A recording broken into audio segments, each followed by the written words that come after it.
téléspectateurs,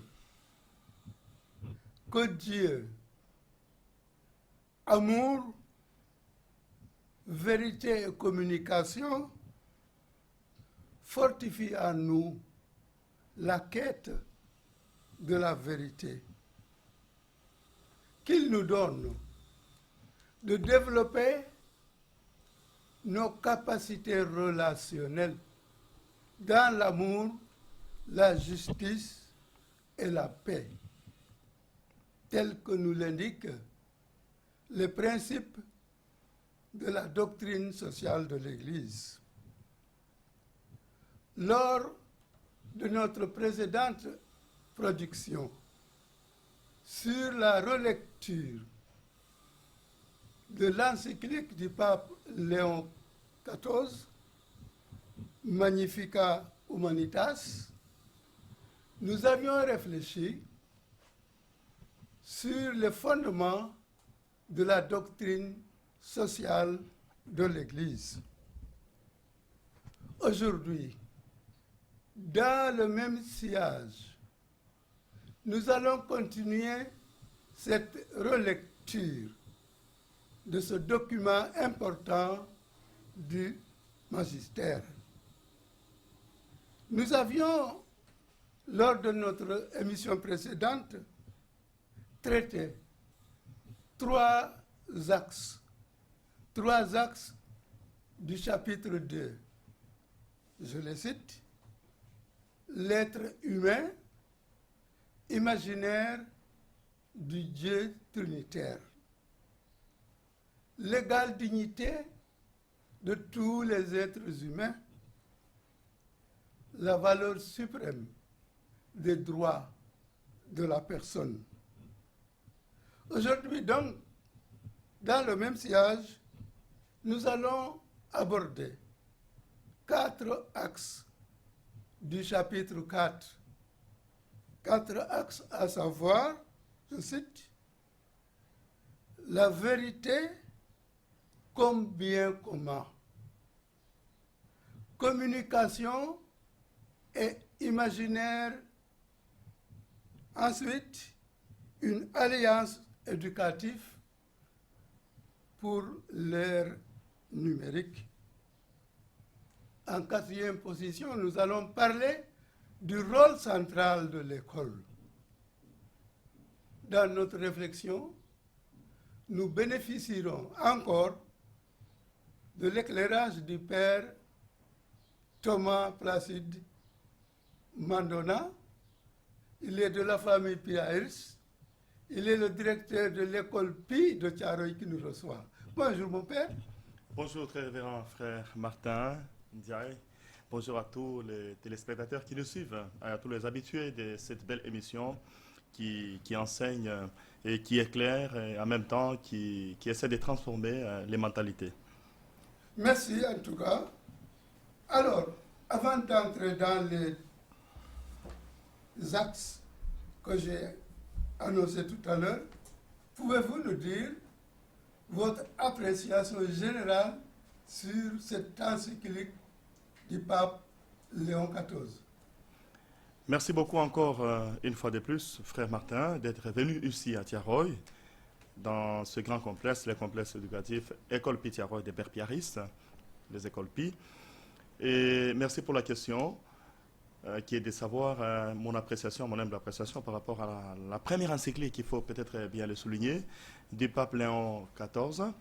Et vous savez que cette encyclique suit pratiquement l'encyclique du pape Léon XIII, qui avait pratiquement révolutionné beaucoup de choses dans l'Église, les conditions ouvrières, les questions industrielles, tout cela. Nous sommes là en 1891, quand il publiait le 15 mai l'encyclique magnifique Rerum Novarum. Et puis, pratiquement autant d'années après, c'est le pape Léon XIV, ça c'était le pape Léon XIV, qui a pris le courage de donner sa première encyclique d'ailleurs, le 15 mai 2026, mais publiée officiellement le 25 mai 2026. Alors, l'appréciation est simple, je la trouve magnifique. comme d'ailleurs l'indique son titre. Magnifica. Humanitas, effectivement. La magnifique humanité, bien sûr. Donc, je la trouve magnifique. Et puis, les contenus, l'alacrité des propos, les contenus est tellement richissime. Ça, il faut le dire. Sur les 245 numéros, les 5 chapitres qui la composent, c'est vraiment magnifique. Donc, je trouve que le pape a bien entendu, il a bien attendu le moment, il a bien entendu, n'est-ce pas, tous les problèmes de notre monde actuel, l'intelligence artificielle et ses avantages, bien sûr, comme ses nombreux défauts. Voilà, premier axe choisi pour nous sur le chapitre 4, le numéro 131, que je cite.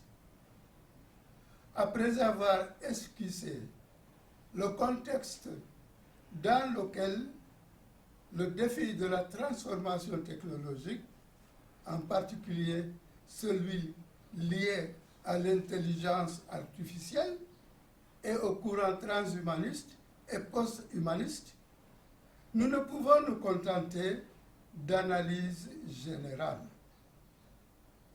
Lorsque le langage et les outils changent, les gestes quotidiens et les relations sociales changent eux aussi.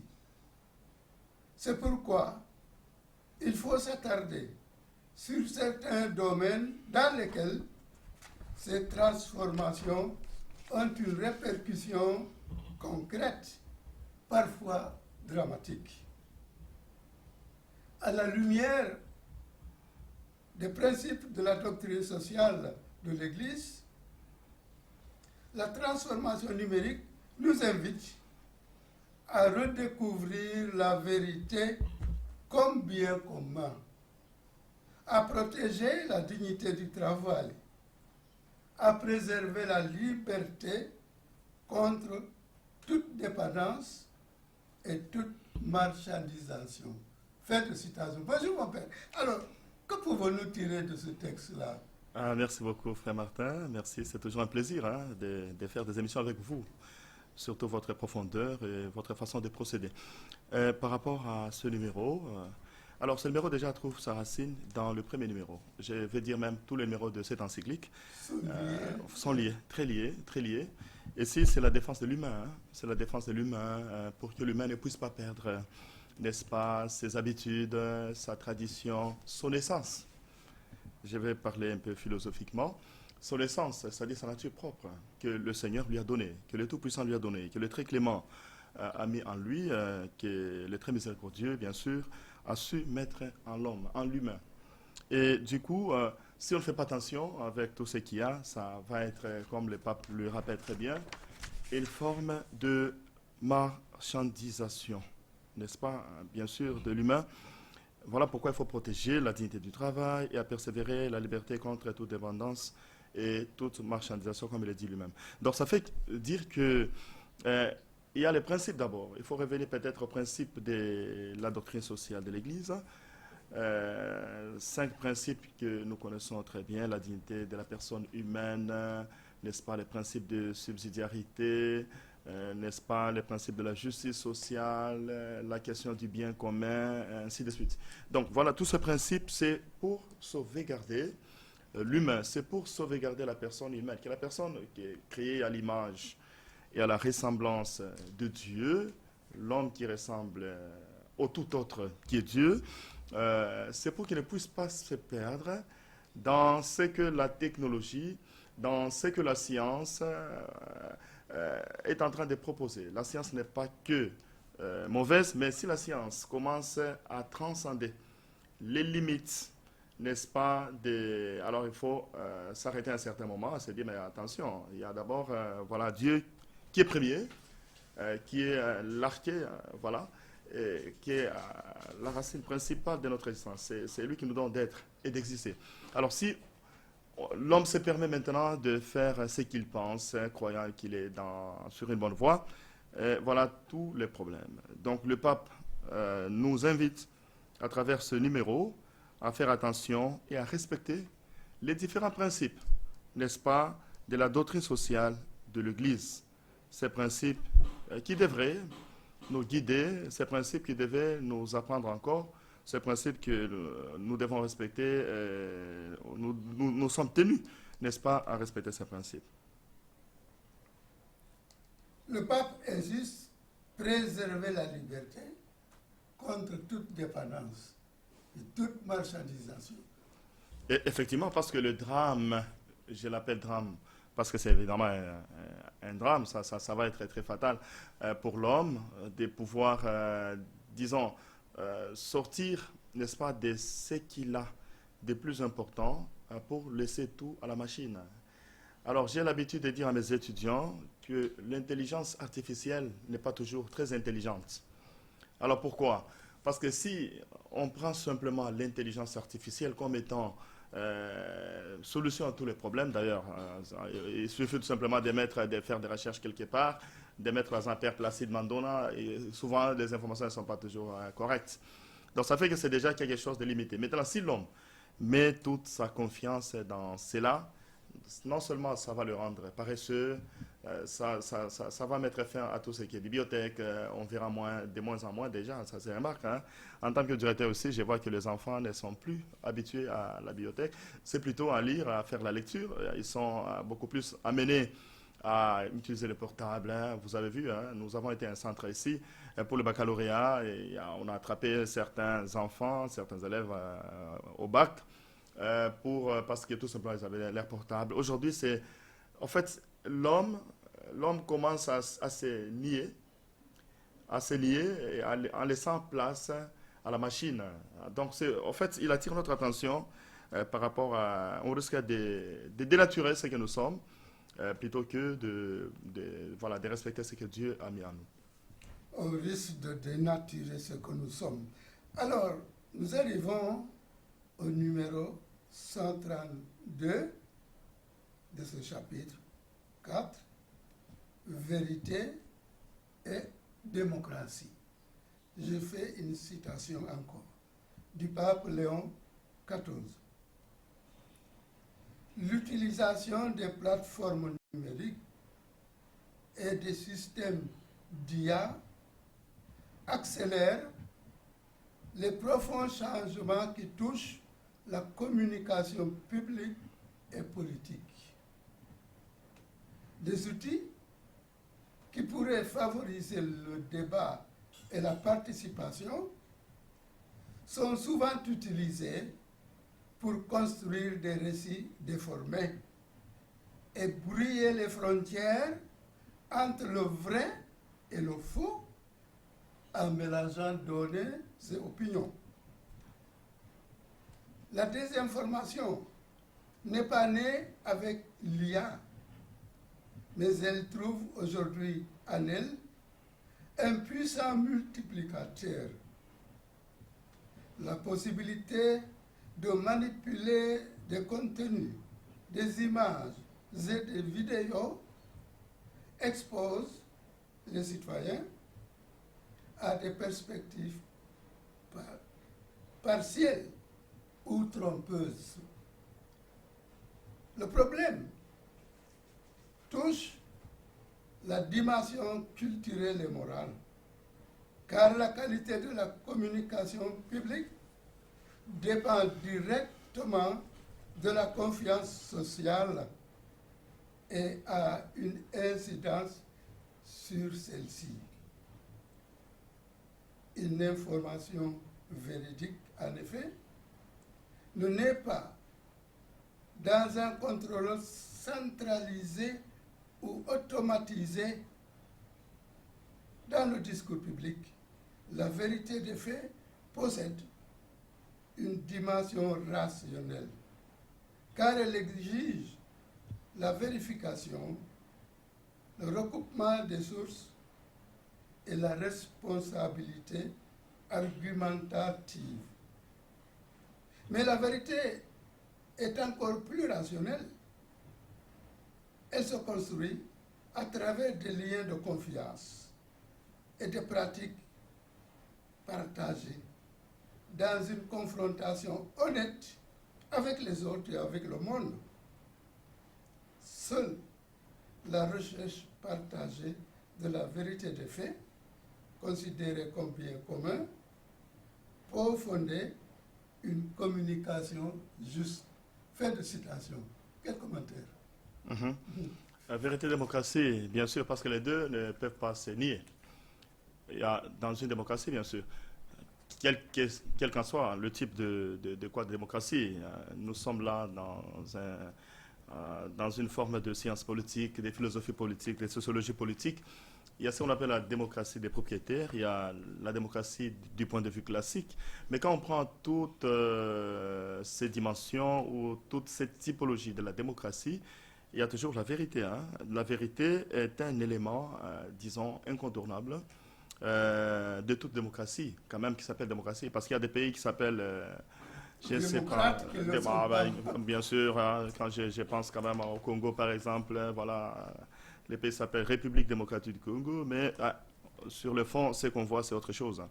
Donc, ou bien d'autres pays, démocratique, république, ainsi de suite, mais ben, on ne voit pas vraiment, il n'y a rien de démocratie, à part la démagogie, à part, comment on appelle, des États pratiquement bananiers, un peu moutonniers, bien sûr. Et voilà. Alors, ce n'est pas un cours de philosophie politique. Alors, je reviens à la question encore. La vérité va toujours avec la démocratie. Et c'est-à-dire, la problématique aujourd'hui avec l'intelligence artificielle, c'est que, comme le pape le souligne déjà très bien, bien avant, il y avait cette question d'intox, de désinformation. Mais avec l'intelligence artificielle, la désinformation se multiplie. Ça devient comme un élément multiplicateur de toutes sortes, disons, ça va vite. Ça va vite. Quelqu'un a dit ceci, et puis avec l'intelligence artificielle, il y a possibilité de tout déformer, on manipule tout, et puis après, ça devient du mensonge, tout simplement. Donc, et les opinions se multiplient, tous les désordres possibles, donc ça fait que c'est un peu compliqué. Donc, c'est pour dire que nous devons faire attention par rapport à tous ces conseils avisés que nous adressent les papes, non seulement aux catholiques, mais j'ai discuté avec un collègue musulman qui me disait que j'aime bien cette encyclique parce qu'effectivement, si on ne fait pas attention, nous risquons d'être dans un monde voilà, sans sens. Alors j'ai fait allusion aussi à un livre que j'aime bien, des Aquiladi, qui écrivait en son temps Un monde privé de sens. Alors si on manque de direction, si on manque de voix, des significations, qu'est-ce que l'on devient? Donc c'est tout le danger. Donc je pense qu'il a tout à fait raison. Il a tout à fait raison parce que l'intelligence artificielle trouve aujourd'hui, en fait, la désinformation trouve en intelligence artificielle vraiment un puissant, bien sûr, multiplicateur, hein, bien sûr. Donc, on manipule facilement et puis il faut revenir toujours au principe. C'est une encyclique très morale qui touche à la doctrine sociale de l'Église parce que, comme vous le savez, l'Église fonctionne avec disons, je vais appeler ça les trois grands motifs de croire. Vous avez d'abord l'écriture, hein, l'écriture qui est première, vous avez bien sûr la tradition des pères, tout ça comme ça qui se transmet, et puis vous avez les magistères. Ça, c'est un magistère vraiment puissant qui puise dans les Saintes Écritures, qui puise dans la tradition et qui, voilà, qui devient vraiment un magistère très sérieux. Donc, c'est bien avisé. Il y a tous ces défauts de l'intelligence tout simplement artificielle. Le pape parle de démocratie. Est-ce qu'on peut dire que l'Église est modèle de démocratie? Alors, il y a, dans un cours de philosophie politique, on enseigne les régimes politiques. On enseigne le régime politique et au finish, on sait, il y a plusieurs régimes politiques. Hein. Si vous prenez par exemple le livre de Platon, La République de Platon, dans la République de Platon, il fait mention à 5 régimes possibles politiques, dans le 8e livre d'ailleurs. Après le livre le plus, disons, fondamental, qui est le 7e. Hein. Le 7e, on parle bien sûr de l'éducation d'abord, et puis après vous avez toutes sortes d'allégories là. Mais dans le 8e livre, il aborde les questions purement politiques d'un certain niveau. Alors, Platon, c'est quelqu'un qui n'a pas beaucoup apprécié la démocratie, le système démocratique, avec ses raisons bien sûr, parce que Et il avait ses raisons parce qu'il s'est dit, en démocratie, un enfant peut... Aujourd'hui, ça se voit déjà. Les enfants accusent leurs parents, ils traduisent leurs parents en justice. Aujourd'hui, nous sommes à l'école. Nous sommes très limités pour l'éducation de nos enfants. Et parce qu'il y a toutes ces questions des droits de l'homme, toutes ces questions, je ne sais pas. Et voilà, même chez nous en Afrique, ça commence à arriver. Donc, il ne faut pas taper les enfants, ce qui est évangéliquement correct. Mais ben, ce qui est quand même moralement, traditionnellement, africainement incorrect. Voilà, nous sommes quand même passés par la chicotte quand même. Hein. Quand on était bébé, ben, on était petit. On a grandi avec ça. Et puis, ben, de temps en temps, ici, quand même, je corrige les enfants. Hein. Donc, parce que, tout simplement, donc, il dénonce la démocratie parce que n'importe qui peut faire n'importe quoi. Et au nom de ces principes, on se permet n'importe quoi. Bien sûr, certains, bien sûr. Mais la démocratie est quand même le moindre mal. Elle est moindre mal par rapport à la tyrannie, par rapport à la dictature, qui est un non-sens. Et par rapport, bien sûr, à tout ce qui est un type de... Voilà. Alors, s'il faut revenir à votre question, révérend frère Martin, est-ce que l'Église est-elle vraiment un modèle de démocratie? D'abord, l'Église n'a pas de régime politique. C'est les nuits, en fait. On peut attacher l'Église comme, disons, le régime politique de l'Église n'existe pas, mais c'est plus qu'un régime politique. Donc l'Église fonctionne plus qu'un régime politique, avec les principes bien sûr divins, les principes bien sûr du droit naturel, les principes en tout cas basés d'abord sur les Écritures, hein, parce que c'est nous toutes les religions révélées partent de l'Écriture. Vous avez la Bible hébraïque, la Torah, les Nébihim, les Ketubim. Donc, vous voyez la loi, l'instruction, tout ça. Et vous avez la tradition biblique, et puis vous avez dans la Bible le Nouveau Testament, bien sûr, avec Jésus le Christ, le Sauveur. Et vous avez également, au niveau de quoi de la Bible, disons, purement chrétienne, vous avez les évangiles, vous avez les actes des apôtres, vous avez également les autres écrits. Pauliniens, hein, Saint Paul qui a voilà, une armature de haut niveau, et vous avez l'Apocalypse, bien sûr. Donc là, et le pape cite beaucoup la Bible dans cette première belle encyclique, cette magnifique encyclique. Et quand on voit même sa façon de procéder, la façon de procéder de tous les papes, de tous, en fait, même les documents pontificaux, on se rend compte que, en fait, l'Église est plus qu'un régime politique. C'est au-delà, parce qu'il y a Dieu lui-même, voilà, qui éclaire. Il y a Dieu qui éclaire les humains qui sont là, les ministres sacrés, les papes, les évêques, les prêtres que nous sommes, les diacres, et puis il y a les peuples de Dieu dans son ensemble, la laïque, les fidèles laïcs, les consacrés, voilà. Donc dans toute cette hiérarchie de l'Église, dans les peuples de Dieu, vous avez tout le monde, il trouve sa place. Mais le problème, pour revenir encore à la question, c'est que l'Église, c'est pas un régime, disons, démocratique, c'est pas non plus un régime tyrannique, c'est pas non plus un régime, je ne sais pas, dictatorial, c'est pas un régime, je ne sais pas, aristocratique, mais l'Église, c'est plus qu'un régime politique. Donc, les modèles de l'Église, c'est le modèle, bien sûr, du divin lui-même, du Seigneur. Voilà, merci. Alors, le pape parle d'une alliance éducative pour l'ère numérique. C'est au numéro 139 que je cite. À une époque où la vérité est souvent soumise aux intérêts et aux stratégies de communication, le monde de l'éducation revêt une importance cruciale. Mais les transformations technologiques mettent en évidence notre manque de préparation sur le plan éducatif.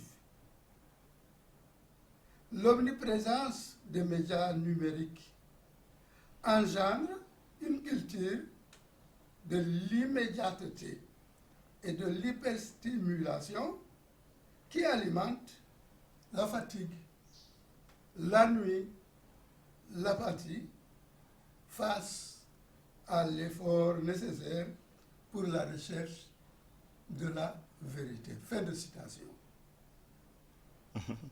Qu'en dites-vous? Et une fois de plus, le pape a très bien écrit cette encyclique, cette première encyclique, sa première encyclique. Euh, c'est une question problématique, dans la mesure où il a raison, hein, sur toutes les lignes, il a raison. Une alliance éducative, bien sûr, pour l'ère numérique, le numéro 139. Bien sûr, il faut cette alliance. Il faut qu'on parvienne à cette alliance, n'est-ce pas, à l'ère où nous sommes, l'ère du numérique. Effectivement, nous, comme éducateurs, surtout nous, comme vous, comme et moi, nous, piaristes, de façon particulière, on se rend compte que, effectivement, quand les enfants utilisent les moyens de communication, n'est-ce pas, sociale, ils sont très fatigués. Alors, on a fait des très bons résultats au baccalauréat, hein, mais je me suis rendu compte qu'il y a quelques enfants qui n'ont pas, quelques 5 seulement, qui n'ont pas eu le bac, en série S2 et en série L2. Alors, je me disais, en réfléchissant et regardant quand même ces enfants, je me disais, mais écoutez, c'est des enfants qui venaient souvent à l'école et qui somnolaient. Dès qu'il était 9 heures, hein, alors que c'est le matin, il n'y a pas ça. Tout simplement, alors quand vous regardez, quand j'ai essayé de beaucoup plus foncer, j'ai creusé, j'ai parlé avec les parents, et donc c'est des enfants souvent qui allaient au lit à 2 heures du matin. Alors imaginez-vous un enfant qui quitte l'école à 16h30 ou 17h et qui arrive à la maison peut-être à 18h, qui a le temps de manger, de prier. Nous sommes croyants, musulmans comme chrétiens, nous avons beaucoup d'heures de quoi pour prier, et qui va dormir en principe à 21h ou 22h, mais malheureusement l'enfant est connecté. Est connecté. La connexion n'est pas une mauvaise chose, hein. La connexion est une bonne chose, mais lorsqu'elle est mal utilisée, elle devient une mauvaise chose. Donc elle devient pratiquement, comme le disait ces grands philosophes, Karl Marx bien sûr, elle devient une forme d'opium. D'opium, c'est une forme de quoi, de drogue bien sûr, pour nous.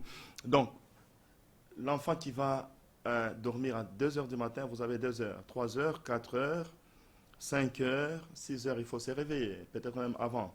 Donc, un enfant qui dort pendant 3 heures seulement, ou pendant 4 heures, si c'est beaucoup, je ne vois pas quelle va être son efficacité intellectuelle. C'est impossible. C'est impossible. Il peut se forcer de faire semblant, mais ça peut se rattraper entre 10 heures et 11 heures. Alors, une fois, il perd, n'est-ce pas, son point cardinal, c'est fini. Donc, il ne va pas entendre un cours comme celui des mathématiques, il ne va rien puiser dans ce cours. Un cours comme celui des philosophies, il aura toutes sortes de problèmes. Un cours comme celui des français, il aura toujours des problèmes pour maîtriser, n'est-ce pas, la pléiade, toutes ces choses-là, la versification. Donc, ça va faire que l'enfant aura tous ces problèmes. Et donc, pour moi, c'est vraiment le pape a raison, parce qu'évidemment, plus on est connecté, moins on est concentré pour aller à la recherche de la vérité.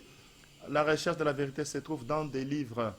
Aujourd'hui, combien de personnes, combien d'élèves, combien de nos enfants vraiment peuvent vous dire que j'ai lu une si longue lettre de la première à la dernière page et je saisis cela, je suis capable de vous l'expliquer, impossible. Vous demandez même aux étudiants, malheureusement, vous les avez en première licence, en deuxième ou en troisième licence, que sais-je encore, pour leur mémoire. C'est l'intelligence artificielle avec ses fausses informations souvent. Et sans citation, on vous fait un bloc d'un truc mélangé, et puis après, bon, c'est un peu cela.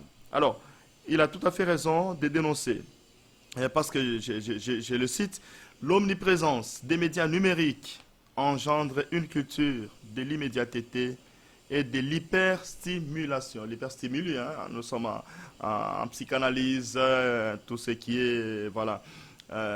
C'est pour dire combien nous sommes face vraiment, nous allons retomber toujours dans où nous allons demeurer, nous installer dans cette culture de la superficialité. Aujourd'hui, les gens sont très superficiels. Malheureusement, même pendant la messe, lorsqu'on prêche, alors les gens sont pressés. Après la messe, il y en a qui ont leur portable même, malheureusement. Il y en a qui utilisent leur portable pour ceci ou cela. Non, écoutez, j'ai vérifié l'homélie dans, comment on appelle, à partir de mon portable sur l'intelligence artificielle. Non, l'intelligence artificielle ne peut pas remplacer le prêtre. L'intelligence artificielle ne peut pas remplacer l'enseignant. L'intelligence artificielle ne peut pas remplacer l'avocat. L'intelligence artificielle ne peut pas remplacer le médecin, l'infirmier, l'aide-soignant. L'intelligence artificielle ne peut remplacer personne au finish. Donc c'est pour dire combien le pape vraiment attire notre attention sur notre façon, sur notre modus operandi. Nous devons changer des modes opératoires parce que toutes ces choses-là, n'est-ce pas, alimentent la fatigue, l'ennui et l'apathie face à l'effort nécessaire pour la recherche de la vérité. Pourtant, moi quand je prends un livre ce matin avant que vous ne veniez. J'avais un livre depuis 3 heures du matin, je l'ai bien lu après avoir fait l'office de lecture. J'ai lu cet ouvrage jusqu'à 5 heures du matin et puis après, j'ai retenu quelque chose. J'ai lu cette encyclique de la première à la dernière page. Je sais de quoi il s'agit. Je suis capable de le faire comme je le fais maintenant. Ainsi de suite. Donc aujourd'hui, vous avez des étudiants, vous avez des élèves, vous leur posez les livres au programme à Muldara. Donc c'est pour dire que l'alerte est vraiment vraiment a du sens par rapport à tout cela. Et ça n'engendre que la paresse, la superficialité et voilà, et tous les dégâts possibles. Ça coupe l'effort de chercher la vérité. Tout à fait. Alors nous arrivons au numéro 143 de ce chapitre 4. Le rôle central de l'école. Ah, nous sommes à l'école là aujourd'hui. Alors je cite le pape. L'école est le lieu où les générations peuvent apprendre à chercher et à aimer la vérité, à s'interroger sur le sens de leur vie et sur la dignité de chaque personne. C'est pourquoi de nombreux parents qui souhaitent que leurs enfants grandissent en développant des relations, des capacités relationnelles, un esprit critique et des valeurs solides, placent de grands espoirs en elles. En elles, l'école qu'ils considèrent comme une alliée précieuse dans l'éducation de leurs enfants. Les parents ont en effet le droit primordial et inaliénable de choisir le type d'instruction, de formation à donner à leurs enfants, conformément à leurs convictions morales, culturelles et religieuses. Le monde scolaire aujourd'hui est confronté à des défis qui ne peuvent être reportés. Fin de citation. Le monde scolaire confronté à des défis qui ne peuvent être reportés. Qu'en dites-vous? J'ai beaucoup aimé et merci pour votre curiosité intellectuelle, cher frère Martin. Vous êtes un baobab, un sage qui sait édifier, mais aussi qui choisit bien les choses. Merci beaucoup. Donc, ça c'est pour moi qui suis éducateur, parce que nous, piaristes, la congrégation de Saint-Joseph de Calassens, depuis 1617, nous sommes là, et c'est bien, nous sommes là pour l'école. Nous sommes là pour l'école. Les écoles Pi ont été, disons, fondées pour sauver les enfants qui étaient rejetés par le système classique. C'est cela l'objectif de notre, bien sûr, fondation, notre congrégation, notre ordre religieux. Et quand vous parlez de l'éducation, c'est une affaire, c'est mon affaire, c'est mon affaire, c'est mon affaire, et ça restera mon affaire. Et j'ai beaucoup aimé le numéro 143, parce qu'il touche directement à l'école, et tout en proposant des défis. Il y a plusieurs défis, hein, ça il faut le dire, il y a plusieurs défis. Je rappelle, selon la Déclaration universelle des droits de l'homme, nous, Sénégalais, dans notre constitution, bien qu'étant modifiée plusieurs fois, mais attention, la place de l'éducation est très importante dans notre constitution et dans les différents droits, les différentes conventions, conventions africaines pour les droits de l'enfant, n'est-ce pas? La charte, tout ça et qu'on sort, nous sommes en 1989, et puis tout ce qui a été proposé dans les années 1990, tous les documents possibles par rapport à l'éducation. Et nous avons un ministère de l'Éducation qui fait bien son travail et qui est là pour l'école. Merci pour tous ces efforts. L'éducation est un droit, comme on le sait, fondamental pour tous les êtres humains dans le monde. Et d'ailleurs, quel que soit le statut économique d'un pays ou social d'une personne, cette personne doit pouvoir accéder à l'éducation. C'est un droit fondamental, c'est le plus fondamental à mon avis. Et donc, mais l'école est confrontée aujourd'hui à plusieurs défis. Je vais en citer quelques-uns à Zilbitoum. Alors, le premier défi pour moi, c'est le défi de l'inclusion et de l'équité. Donc, il faut inclure aujourd'hui, tous les enfants ne vont pas à l'école. Et ça, c'est grave. Tous les enfants ne vont pas à l'école dans beaucoup de pays africains. C'est une chance d'être sénégalais. On a beaucoup d'enfants quand même. L'État sénégalais s'efforce de rendre l'éducation gratuite, n'est-ce pas, de la petite enfance jusqu'à pratiquement officiellement à l'âge de 16 ans, même si on dépasse toujours jusqu'à 18-19 ans. Il y en a qui ont même le bac à 20 ans qui sont toujours supportés par l'État. Merci à l'État, merci à nos autorités. Mais la question de l'inclusion pose quand même problème. Donc il faut inclure, n'est-ce pas? Il ne faut pas refuser les enfants qui sont handicapés, il faut les mettre dans des conditions, il ne faut pas refuser les filles, je ne sais pas. Il faut donner accès n'est-ce pas, à tout le monde en fait. L'inclusion, pour moi c'est un défi dans notre pays, le Sénégal, et partout en Afrique. L'équité aussi. Dans certaines familles ou dans certains pays où c'est payant, on privilégie les garçons par rapport aux filles.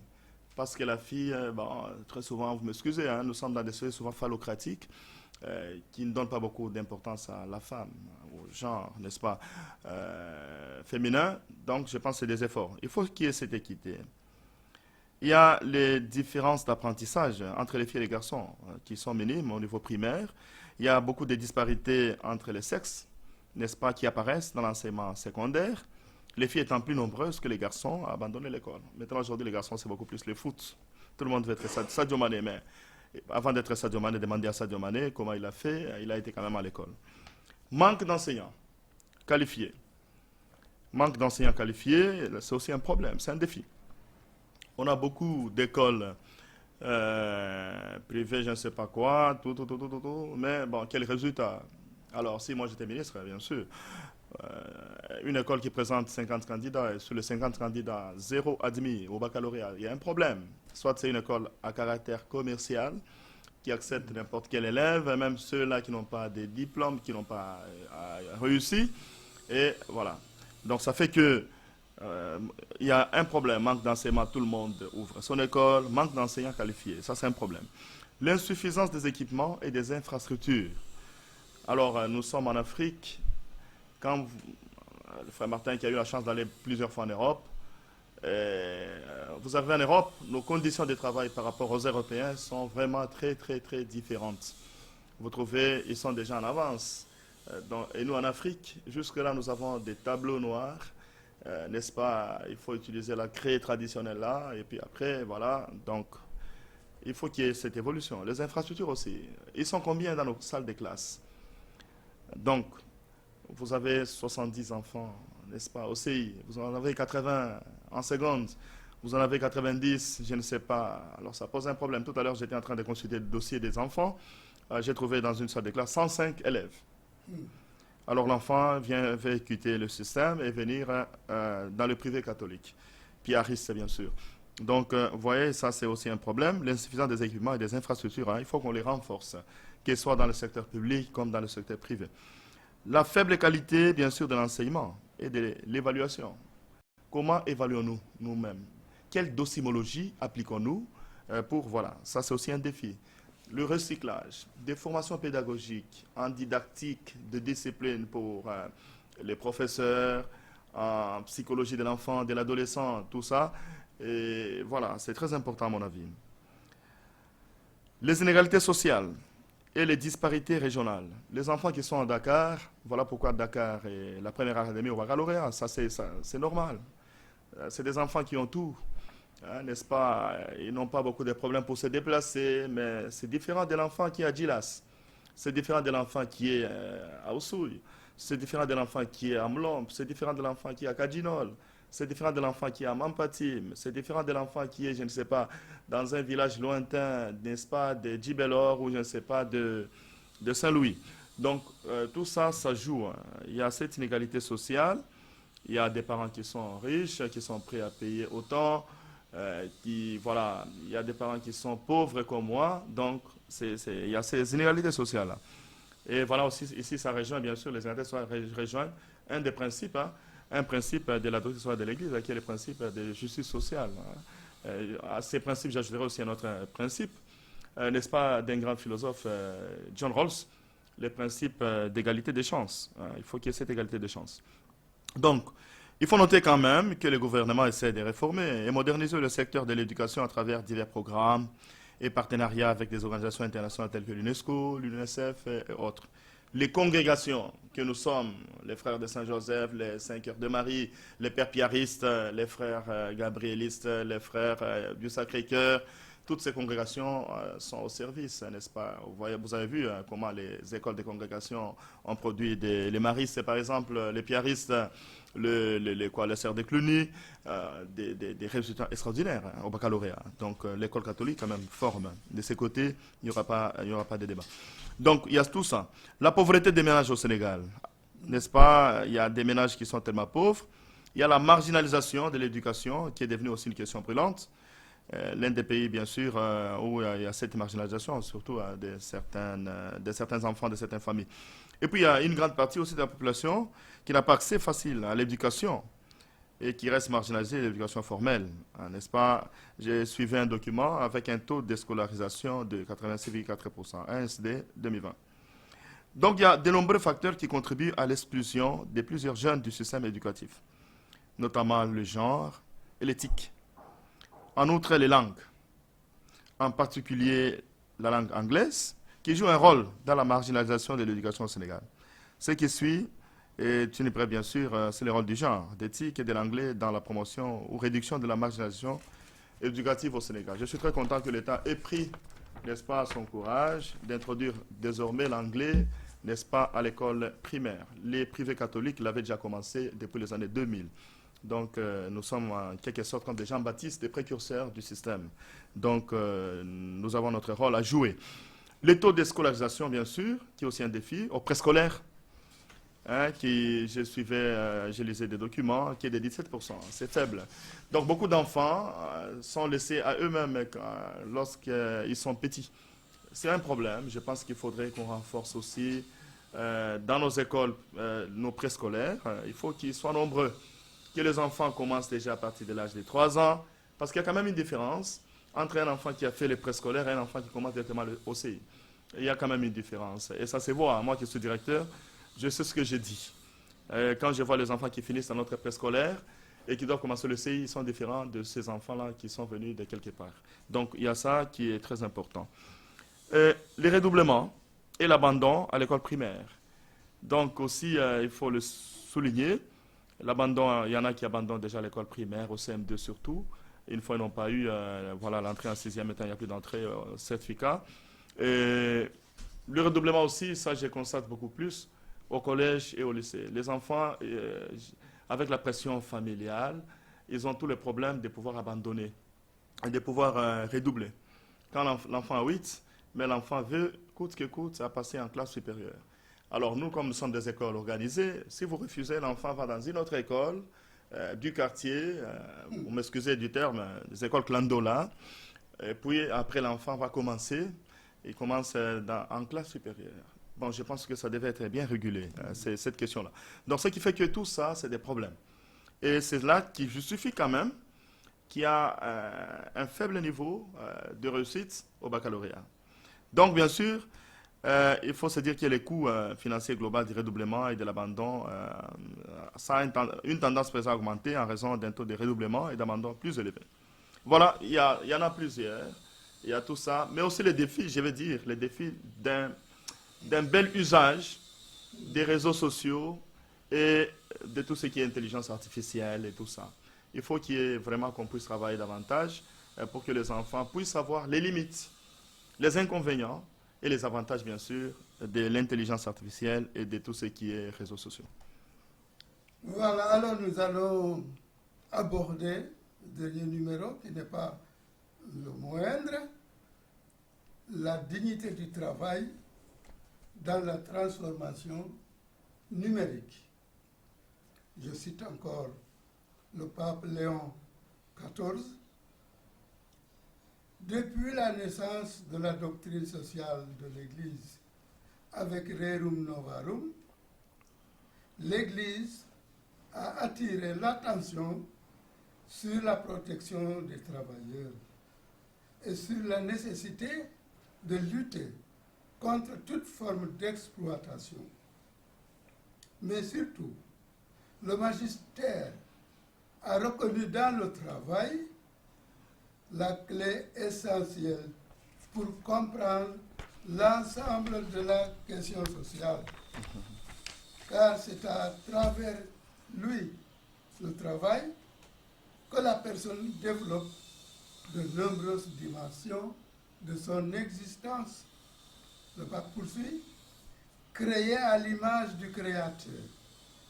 Par nos œuvres, nous prolongeons les siennes, nous contribuons au progrès de la société et à la construction du bien commun. Nous mettons à profit les capacités reçues, améliorons et embellissons le monde, nous soutenons nos familles, nous entrons dans des relations de coopération et nous apprenons à construire ensemble, dans l'écoute et le dialogue, quelque chose que personne ne pourrait réaliser seul. Comment faire? Merci beaucoup. Une fois de plus, il a raison. Il a plus que raison. Hein, parce que, alors, vous voyez le contexte déjà d'écriture de l'encyclique Rerum Novarum, 15 mai 1891. Et, n'est-ce pas, l'encyclique actuelle du pape, la magnifique, n'est-ce pas, l'humanité magnifique, là, du pape Léon XIV, 15 mai 2026. En fait, le pape a très bien fait de nous rappeler l'essentiel. Parce que, vous savez, l'encyclique Rerum Novarum, c'est dans un contexte de crise. Crise industrielle, l'exploitation des travailleurs, tout ça qu'on sort. Et chaque fois qu'il y a crise, on a besoin d'interpréter les signes des temps. Et aujourd'hui, nous sommes en crise. Crise avec cette fameuse intelligence artificielle.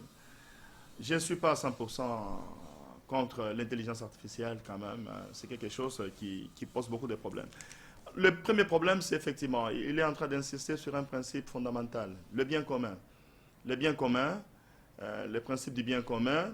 Et si on ne fait pas attention, nous risquons de rester dans un monde ou de continuer dans un monde solitaire. N'est-ce pas, comme sur île à la manière des Robinson Crusoe, n'est-ce pas, qui avait voulu rester et puis après il s'était rendu compte que c'était impossible. C'est-à-dire, avec l'intelligence artificielle, c'est que le transhumanisme et consort, et les autres veulent nous montrer, c'est quoi? C'est que, voilà, ça remplace tout.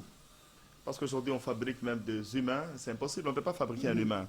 On fabrique des humains, il y a cette affaire de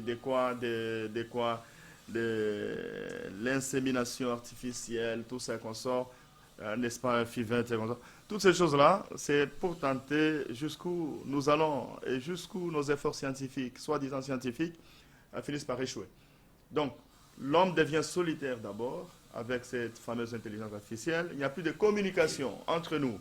Pourtant, une des dimensions essentielles de notre existence, c'est l'effet de communiquer, de partager, d'être solidaires les uns des autres. Alors, il y a une dame qui me faisait remédier. Ah, mon père, il n'y aura plus de sacrement, de réconciliation ou de pénitence. J'ai dit, comment ça? Elle me dit, mais dans mes recherches avec l'intelligence artificielle, il me semble que le prêtre, ce n'est plus, disons, une vocation quand même d'actualité. Parce que, voilà, nous aurons la possibilité d'avoir des prêtres robots. Mais j'ai dit, ordonnés par qui? Donc, on est en train de perdre le sens de l'humain. L'essence de l'humain. L'essence de l'humanité, tout simplement. Vous voyez, l'humain vient, bien sûr, quand vous prenez l'humain, l'homme, ça vient de l'Adama. L'Adama, en hébreu, c'est la terre, c'est le sol. Et l'Adama, ce qu'il est. De l'Adama, on a tiré Ish et Isha, l'homme et la femme. Et quand vous voyez très bien aussi la problématique même de tout ce qui est, vous m'excusez, je vais aborder ce sujet, tout ce qui est idéologie, quand même macabre, des Gordiens, par exemple, c'est toutes ces choses-là. On veut nous faire croire que, voilà, c'est normal qu'un homme aille avec un autre homme, qu'une femme puisse partir avec une autre femme, c'est du n'importe quoi. Tout ça, c'est les retombées de tout ce qui est intelligence artificielle aussi. On veut dénaturer, n'est-ce pas, l'œuvre de la création du Seigneur. Donc, au commencement, Dieu les créa hommes et femmes, Isha, Isha. On n'a pas créé homme, homme, femme, femme, non. Il faut que les gens soient quand même, puissent respecter les règles quand même très importantes de notre humanité, bien sûr de l'Église aussi. Donc, c'est pour dire que le danger que dénonce le pape ici, on risque de faire un monde seul à seul, un monde de machines. Au finish, c'est un projet macabre, c'est pour mettre fin à l'humanité qui communique, mettre fin carrément à l'humanité, parce que je vais entrer dans un dossier, peut-être un jour, vous me donnerez cette possibilité d'intervenir sur ça, c'est la franc-maçonnerie. Ça, c'est niqué. La franc-maçonnerie a 10 projets fondamentaux. Toutes ces questions-là de mariage pour tous, les trucs de Gordiens, tout ça, c'est un des projets de la franc-maçonnerie. L'avortement, même le célibat des prêtres, on pousse l'Église à tous ces consorts à mettre fin au célibat, que les prêtres puissent avoir ce sera la fin peut-être même de l'Église. Mais attention, cette Église, le Christ lui-même l'a dit, hein, n'est-ce pas, quel que soit ce qui va, ne tombera jamais. Donc, ils ont essayé, ils ont échoué, maintenant ils sont en train de passer par autre chose, et ainsi de suite. C'est mettre fin à toutes les religions, à l'islam, au judaïsme, au christianisme. Dire tout simplement qu'il n'y a pas de Dieu. Le nouveau Dieu, c'est qui? C'est l'intelligence artificielle. Le nouveau Dieu, c'est la science, c'est la technologie, la technoscience, avec toutes ses limites. Donc ici, le pape nous invite encore à faire attention en usant, n'est-ce pas? Et parce que l'homme est la dignité dans son travail. Hein, le travail, n'est-ce pas, rend digne l'homme. N'est-ce pas? Ça lui donne une certaine valeur. Et en travaillant, il participe à l'œuvre de la création, nous dit les Saintes Écritures. Il devient un petit co-créateur qui participe, bien sûr, à ce que le Tout-Puissant lui-même a voulu créer. C'est cela. Donc, il faudrait qu'on puisse rester dans cette culture de l'écoute, du dialogue, et voilà, pour éviter, n'est-ce pas, une vie solitaire qui n'a pas de sens, en fait. Nous sommes des êtres avec, comme le dit Heidegger, nous sommes des Mitsein. Être avec ne sont pas des êtres pour nous-mêmes. Voilà, merci. Nous sommes au terme de cette émission sur la relecture de la lettre encyclique du pape Léon XIV. Merci, mon père, de nous avoir reçus à votre école Pi de Thiaroye. Merci de vos réflexions. En tout cas, grand merci à votre congrégation. Amis téléspectateurs, merci de nous avoir suivis.